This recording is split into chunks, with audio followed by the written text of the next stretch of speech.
Saroja, Krishna canal ಬಗ್ಗೆ ರೈತರ meeting ಇದೆ, ನಾನಿನ್ನು ಹೋಗಿ ಬರ್ತೇನೆ. ತಮ್ಮ ಕುಮಾರನ ಊಟ ನೋಡಿಕೋ. ನನಗೆ ಯಾವತ್ತಿದ್ರು ಒಂದೇ ಮಾತು ಒಂದೇ ನಿರ್ಧಾರ ಅಂತ ನಾನು ನಿಮಗೆ ಅವತ್ತೇ ಹೇಳಿಲ್ವೇ? ಆದರೂ ಹೇಳುವುದು ನನ್ನ ಆದ್ಯ ಕರ್ತವ್ಯ. ಯಾಕೆಂದರೆ ತಮ್ಮ ಬಲಭಿಮಾನನ ಮೇಲೆ ಅಪಾರ ನಂಬಿಕೆ ಇಟ್ಟುಕೊಂಡಿದ್ದಾರೆ. ಶೀತ ಉಳಿಸಿದ ಕೈ ತುತ್ತು ಮರೆಸುವುದು ನಿನ್ನ ಕರ್ತವ್ಯ. ನಾನಿನ್ನು ಬರಲೇ? ನಿಂತ್ಕೊಳ್ಳಿ. ನನ್ನ ಕೈ ಹಿಡಿದ ಈ ನಿಮ್ಮ ಕೈ ನನ್ನ ಮೈ ಮನಸ್ಸು ಮುಟ್ಟಿದೆ ಅಂದಾಗ ಈ ನಿಮ್ಮ ಪ್ರೇಮಿಯ ಜೊತೆ ಹಾಡಿನಲ್ಲಿಗೂ ಅನಂತರ ಹೋಗಿ.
ನಾನಿನ್ನು ಬರ್ತೇನೆ ಸರೋಜ, ಮನೆ ಕಡೆ ಹುಷಾರು. ಆಯ್ತು.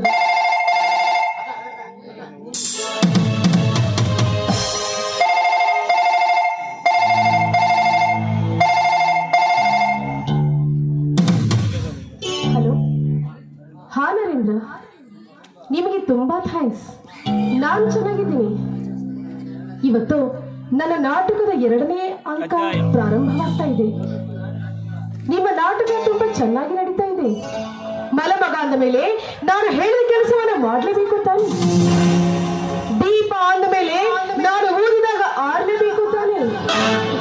ಡೋಂಟ್ ವರಿ, ನಿಮ್ಮ ಕೆಲಸ ಸಕ್ಸಸ್ ಅಂತ ತಿಳ್ಕೊಳ್ಳಿ. ಬಾಯ್.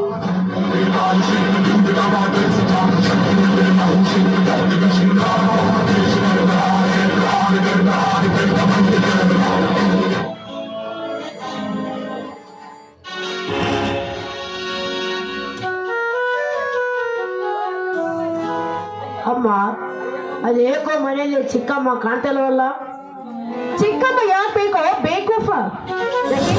ಮನೆಯಲ್ಲಿ ನಾನಿದ್ದು ಕಾಣ್ತಾ ಇಲ್ವೇ? ಸರಿ ಅಮ್ಮ, ಹಾಗಾದರೆ ಮೊದಲು ನನಗೆ ಊಟ ಬಡಿಸು.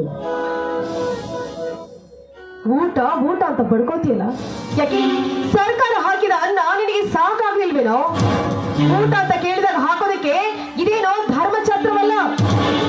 ಮೈ ತುಂಬಾ ಕೆಲಸ ಮಾಡಿದ್ರೆ ಮಾತ್ರ ಹೊಟ್ಟೆ ತುಂಬಾ ಊಟ ಹಾಕೋದು. ಮೊದಲು ಕಸ ಗುಡಿಸಿ ನೀರು ತೆಗೆದುಕೊಂಡು ಆಮೇಲೆ ಊಟ ಹಾಕ್ತೀನಿ. ಕಸವಾದ ನನಗೆ ಏಕೆ ಈ ಭಾರ ಆಗ್ತೀಯಮ್ಮ? ಕಸವಾದರೂ ನೂಕಬಹುದು, ಆದರೆ ನನ್ನಿಂದ ಬಹಳ ಎತ್ತಲು ಸಾಧ್ಯವಾಗಿದೆ. ಬೇಡಮ್ಮ ಬೇಡ. ನನ್ನ ಚಿಕ್ಕಮ್ಮ ಬಂದ ನಂತರ ನೀನು ಹೇಳಿದ ಕೆಲಸ ಮಾಡುತ್ತೇನೆ, ಆದರೆ ಮೊದಲು ನನಗೆ ಊಟ ಬಡಿಸು. ಊಟ ಊಟ ಅಂತ ಪಡ್ಕೊಳ್ತೀಯಲ್ಲೋ, ಯಾಕೆ ಶಾಲೆಗೆ ತಿಂದಿರೋ ಅನ್ನ ಸಾಕಾಗಿಲ್ವೇನೋ? ಬಡಿಯಬೇಡಮ್ಮ, ಬಡಿಯಬೇಡ. ಎತ್ತ ತಾಯಿ ನೋವಿನಿಂದ ಮಡಿಲ ಬೆಳದಲ್ಲಿ ಜೀವವಿದು. ಹುಟ್ಟಿ 10 ವರ್ಷವರೆಗೆ ಯಾರಿಂದ ಏಟಿ ತಿನ್ನದ ಈ ಜೀವ.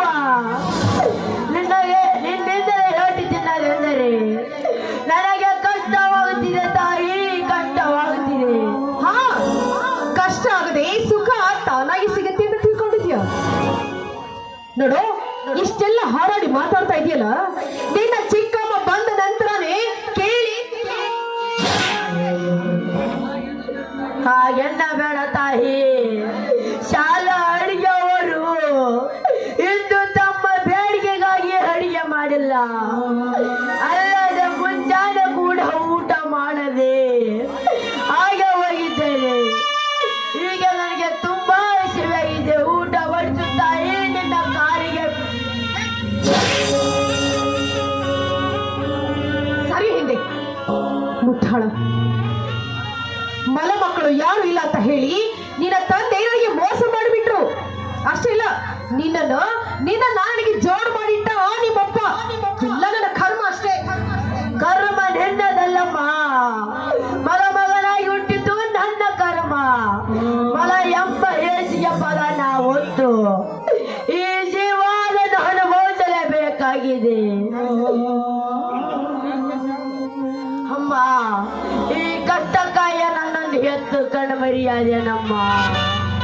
ತುತ್ತು ಅನ್ನಕ್ಕೂ ಕೂಡ ಗತಿ ಇಲ್ಲದೆ ಕಾಲ ನೂಕಬೇಕಾಯಿತೆ ಈ ನನ್ನ ಜೀವನ. ಅಮ್ಮ, ಹಾಗೆನ್ನ ಬೇಡಮ್ಮ. ದಯವಿಟ್ಟು ನನಗೆ ಒಂದೇ ಒಂದು ತುತ್ತು ಅನ್ನ ಕೊಟ್ಟು ಹೊಟ್ಟೆ ತುಂಬಿಸು. ಚಾಕ್ರಿ ಮಾಡಿದ್ಮೇಲೆ ನಿನ್ನ ಹೊಟ್ಟೆಗೆ ಬಾಕರಿ ಸಿಗೋದು ಅಂತ ಹೇಳಿದ್ದು ನನಗೆ ಅರ್ಥ ಆಗಿಲ್ವೇನೋ ಮುಟ್ಟಾಳ? ಅರ್ಥವಾಯಿತು. ಅರ್ಥವಾದರೆ ಅರ್ಥ ಸಮಯವೇಕಮ್ಮ. ಮೊದಲು ಕಸಾಲ ನುಗ್ಗುತ್ತೇನೆ.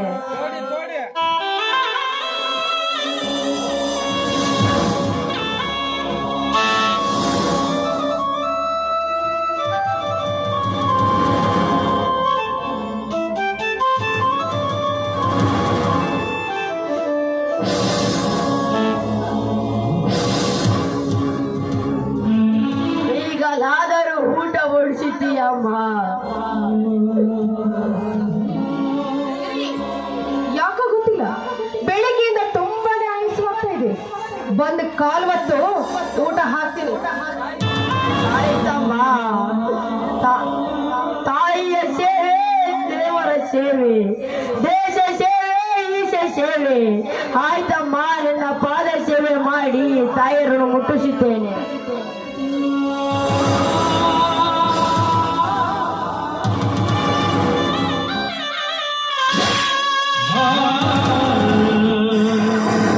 ಕಾಲು ಒತ್ತು ಅಂತ ಹೇಳಿದ್ರೆ ಕಾಲು ಒತ್ತ ನೆಪದಲ್ಲಿ ನೀನು ಸೇಡ್ ತೀರಿಸ್ಕೊಳ್ತಾ ಇದೆಯೋ ಅಷ್ಟೇ. ನಿನ್ನ ಮೈ ಚರ್ಮವನ್ನ ಸುಲಿಸದೆ ಬಿಡೋದಿಲ್ಲ. ಅಮ್ಮ, ಜಗತ್ತಿಗಿಂತ ವಿಚಾರವಾದಿದ್ದಂತೆ ತಾಯಿ ಅಂತ ಹೇಳ್ತಾರೆ. ಆಕಾಶಕ್ಕಿಂತ ಎತ್ತರವಾದಿದ್ದೆಂದರೆ ತಂದೆ ಅಂತ ಹೇಳ್ತಾರೆ. ಸೂರ್ಯನಿಗಿಂತ ಮಿಗಿಲಾದ ಪ್ರಕಾಶ ಜ್ಞಾನ ಅಂತ ಹೇಳ್ತಾರೆ. ಅಂತ ಜ್ಞಾನವಂತ ತಾಯಿಯಾದ ನಿನ್ನಲ್ಲಿ ಎಷ್ಟು ಮಗನ ಕತ್ತು ಕೊಯ್ಯುವಂತ ಕೆಲಸ ಮಾಡಬೇಡಮ್ಮ. ನಿನ್ನ ಕಾಲಿಗೆ ಬೀಳುತ್ತೇನೆ.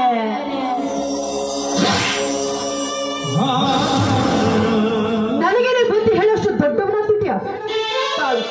ಈಗ ನಿನಗೊಂದು ಗತಿ ಕಾಣಿಸ್ತೀನಿ.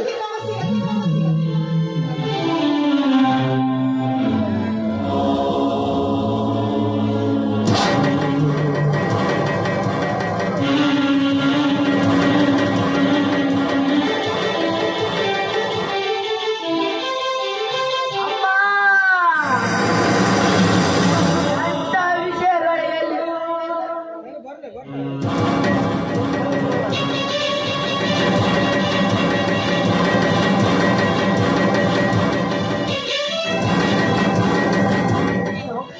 ನನಗೆ ಹಾರಾಡಿ ಮಾತಾಡಿದಿಲ್ಲ. ನಾಯಿ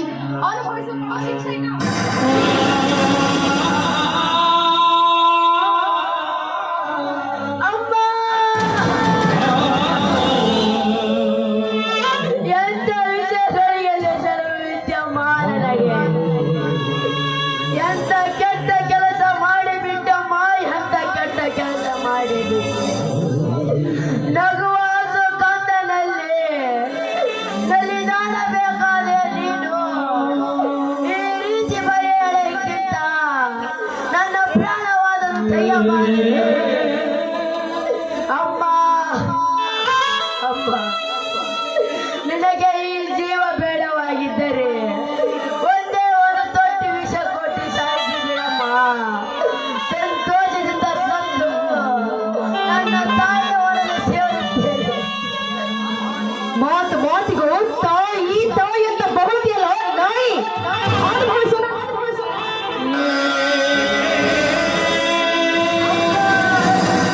ಅಮ್ಮ,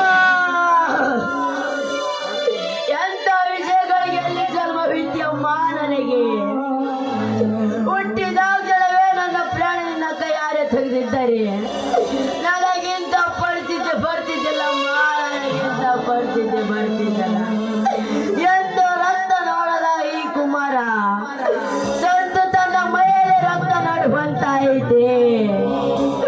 ಅಮ್ಮ, ಮುಂದೆ ಬಾಯಿ ಬಿಟ್ಟಿದ್ದೆ ಆದ್ರೆ ನಿನ್ನ ಬಾಯಿಗೆ ಬರೆ ಹಾಕಬೇಕಾಗುತ್ತೆ.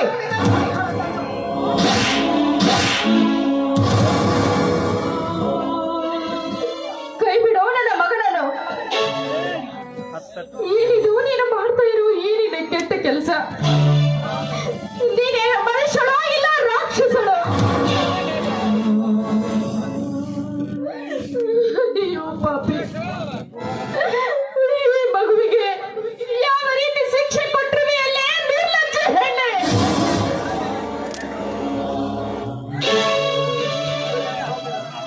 ಬೇಡಮ್ಮ, ಬೇಡ.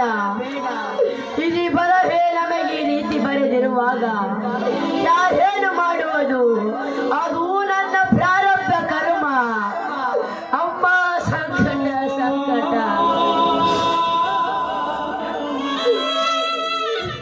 ಯಾಕೆ ಕುಮಾರ, ನಿನಗೆ ಏಕೆ ಇಂಥ ಸ್ಥಿತಿ ಬಂತು?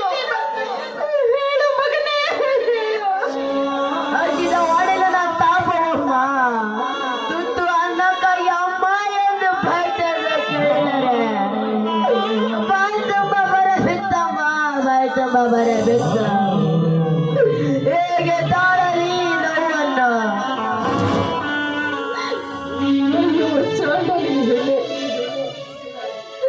ಹಸುವೆಯಿಂದ ಪರಿಪರಿಯಾಗಿ ಬೇಡಿಕೊಂಡರೂ ತುತ್ತನ್ನ ಹಾಕದ ನೀನು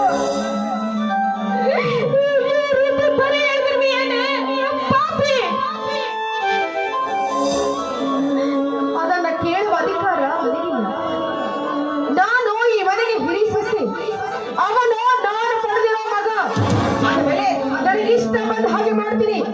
ಅದನ್ನ ಕೇಳೋ ಹಕ್ಕು ನಿನಗಿಲ್ಲ. ಇವನು ನಾನು ಪಡೆದ ಮಗ.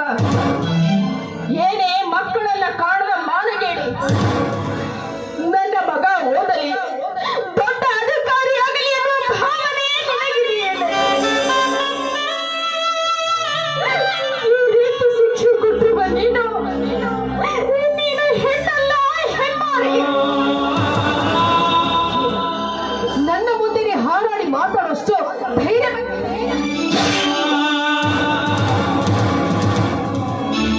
ಅತ್ತಿಗೆ, ಏನು ನೀನು ಮಾಡುತ್ತಿರುವ ಕೆಲಸ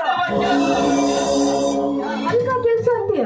ಅನ್ನು ನನಗೇನು ಬೇಜಾರಿಲ್ಲ.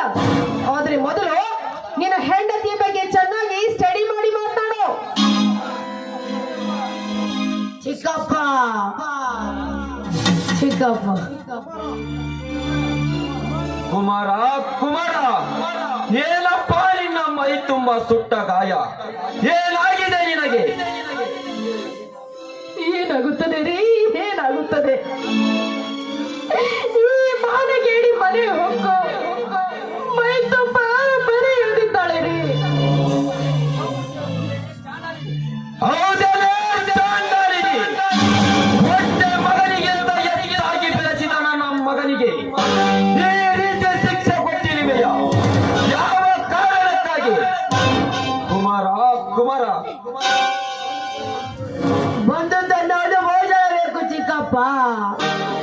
ಹಸಿವಿನ ತೃಷೆಗೆ ಹಾಗೆ ತುಸು ಅನ್ನ ಕೇಳಿದರೆ ಕಣ್ಣೀರಿನ ಹೊಳೆ ಹರಿಸೆ ಮೈಯೆಲ್ಲ ಬೆಂಕಿಯ ಬರೆಯಿಂದ ರಕ್ತ ಹರಿಯಿತು ಚಿಕ್ಕಪ್ಪ, ರಕ್ತ ಹರಿಯಿತು. ಹೇಗೆ ತಾಳಲಿ ನೋವನ್ನು?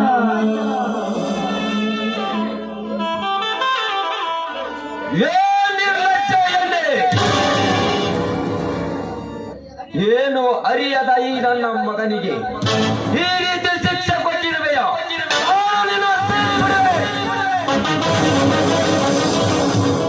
ಬಲಭೀಮ, ನಿಲ್ಲಿಸ ನೀ ಕೈ ಮಾಡುವುದನ್ನು.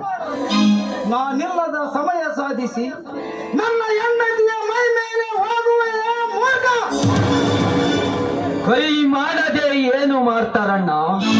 ಇವರು ಕುಮಾರನಿಗೆ ಕೊಟ್ಟಿರುವ ಶಿಕ್ಷೆ ನೋಡಿದರೆ ನನ್ನ ಪಾದದಿಂದ ನೆತ್ತಿಯವರೆಗೆ ಉರಿ ಹತ್ತಿ ಬೀಳುತ್ತಿದೆ.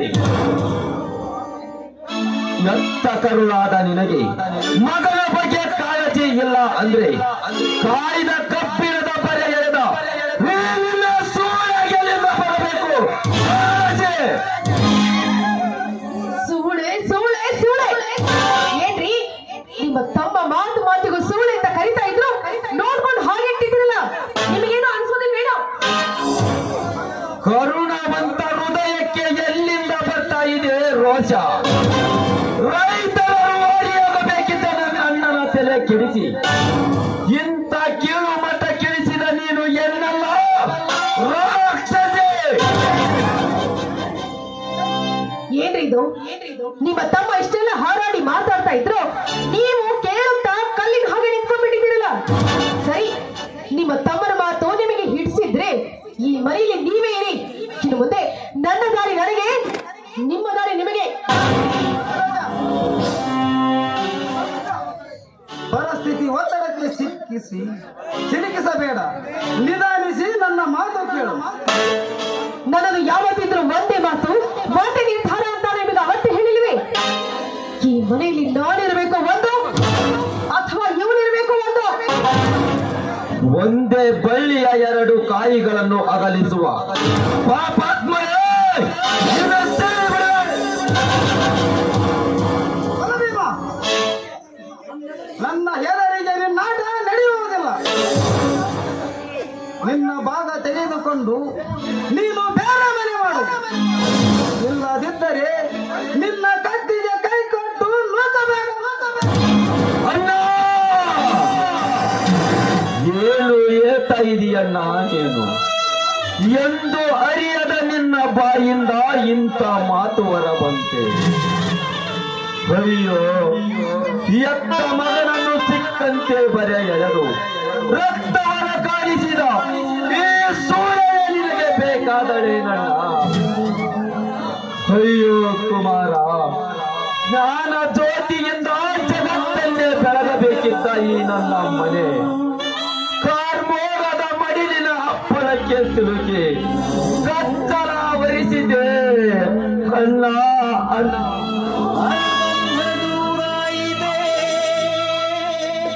ಆಮೇಲೆ ಇರಲಿ ಮಾತು. ಮರ್ಯಾದೆಯಿಂದ ನೀವು ಬಾಲ ತೆಗೆದುಕೊಂಡು ಮನೆಯಿಂದ ಹೊರಗೆ ಹೋಗು, ಇಲ್ಲದಿದ್ದರೆ ಬೇಡಣ್ಣ ಬೇಡ, ಯಾವುದೇ ಕಾರಣಕ್ಕೂ ಈ ಮನೆ ಭಾಗ ಮಾಡಬೇಡ. ಅಪ್ಪನಿಗೆ ಮಾತು ಕೊಟ್ಟಿದ್ದೇವೆ ಅಂದ ಮೇಲೆ ಈ ಮನೆಯಲ್ಲಿ ನನಗೆ ಪುಡಿಗಾಳು ಸಹಿತ ಬೇಡ. ಸಂತೋಷದಿಂದ ನಾನೇ ಹೊರಟು ಹೋಗುತ್ತೇನೆ. ಆದರೆ ಈ ಎಲ್ಲ ಆಸ್ತಿಗಿಂತ ಮಿಗಿಲಾಗಿ ಈ ನನ್ನ ಕುಮಾರನನ್ನು ಬಿಟ್ಟಿರಲಾರೆ. ಇವನೇ ನನ್ನ ಸರ್ವ ಆಸ್ತಿಯಾಗಿ ನನ್ನೊಂದಿಗೆ ಕಳಿಸ ನಾಲಿನ ಕೈ ಮುಗಿದು ಬೇಡಿಕೊಳ್ಳುತ್ತೇನೆ.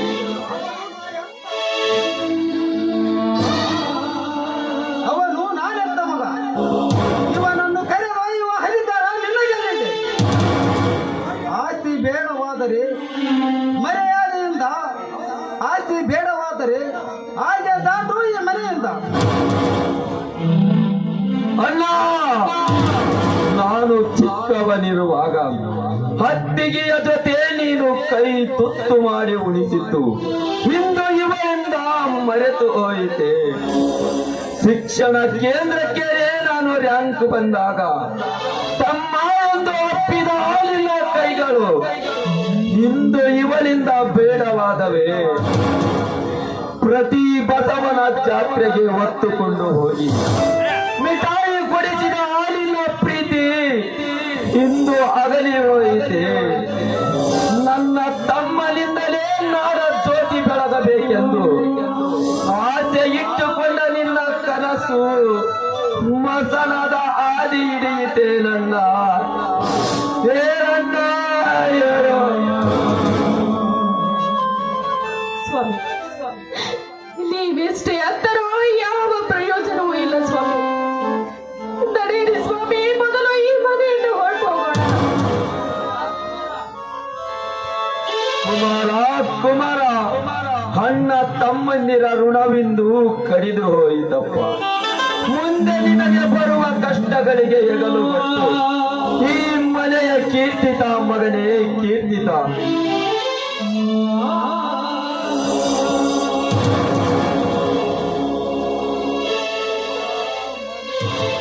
ಅಮ್ಮ ಗೃಹಲಕ್ಷ್ಮಿಯೇ, ನಿನ್ನಿಂದ ಅಗಲಿ ಹೋಗುವ ನನಗೆ ಆಶೀರ್ವದಿಸಮ್ಮ.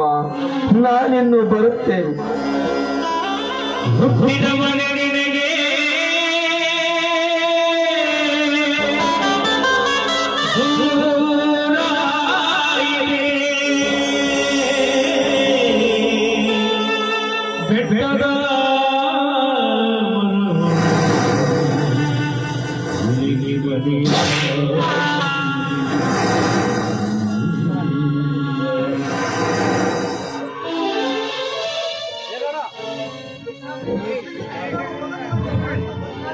ಇಲ್ಲಿದ್ದರು ನಾನು ಬದುಕಲಾರೆ ಚಿಕ್ಕಪ್ಪ, ನಾನು ಬರುತ್ತೀನಿ. ನೀನು ಬದುಕಿ ಉಳಿಯಲೇಬೇಕು ಕುಮಾರ, ಬದುಕಿ ಉಳಿಯಲೇಬೇಕು. ಮುಂಬರುವ ಹೋರಾಟಕ್ಕೆ ನೀನೇ ನಾಯಕ. ನಾವಿನ್ನು ಬರುತ್ತೇವೆ. Thank